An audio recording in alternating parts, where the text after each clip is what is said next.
respons mulai dari bernapas, berpikir, hingga bergerak dikendalikan oleh satu sistem pengendali utama. Ya, kita berbicara tentang sistem koordinasi manusia. Sepanjang video ini kita akan membongkar tuntas bagaimana sistem koordinasi ini bekerja.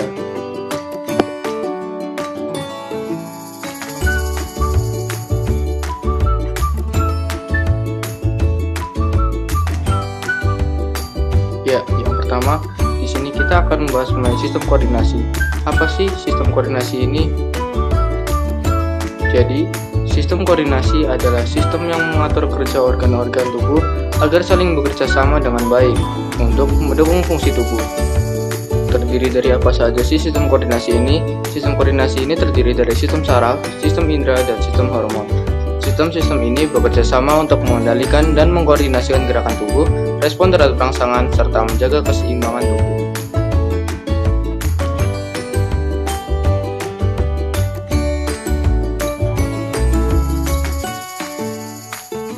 Selanjutnya ada sistem saraf neuron.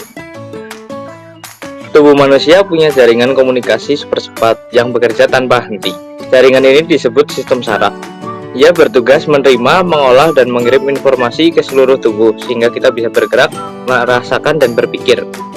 Selanjutnya, apa sih itu sistem neuron?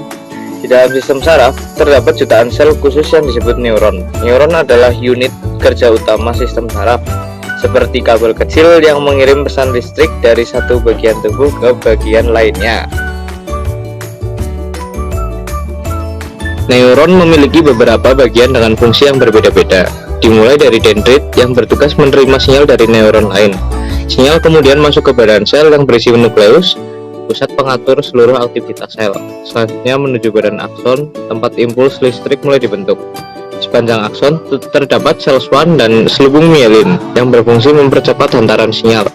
Di antara selubung mielin ada nodus Ranvier yang memungkinkan impuls melompat sehingga sinyal berjalan jauh lebih cepat. Akhirnya sinyal mencapai ujung akson untuk diteruskan ke neuron lainnya melalui sinapsis.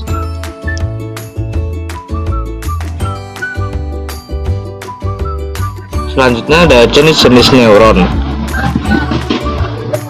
Neuron motorik berfungsi mengirimkan sinyal dari sistem saraf ke pusat, yaitu otak dan sumsum tulang belakang, ke otot untuk mengontrol gerakan dan respon tubuh. Yang selanjutnya ada interneuron, berfungsi sebagai penghubung antara neuron sensorik dan neuron motorik dalam sistem saraf pusat.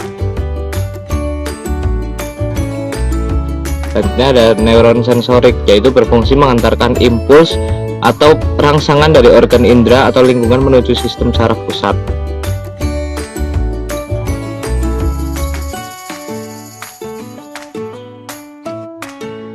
Yang selanjutnya ada bagian-bagian otak. Yang pertama otak besar, yaitu cerebrum. Lalu yang selanjutnya otak kecil, yaitu cerebellum.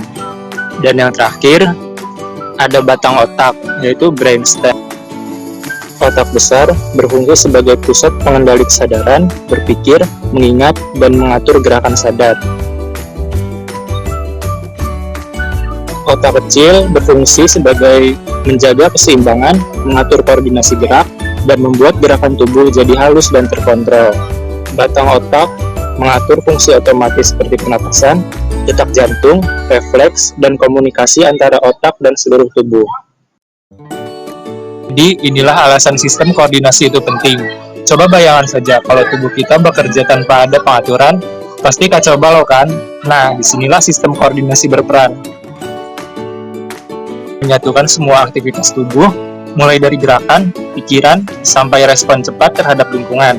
Tanpa sistem koordinasi, tubuh nggak bisa bekerja selaras. Otak mengirimkan sinyal ke otot. Kita bisa ngerasain panas, dingin, sakit, semua karena sistem koordinasi bekerja non-stop. Intinya, sistem koordinasi adalah pusat pengatur kehidupan kita sehari-hari.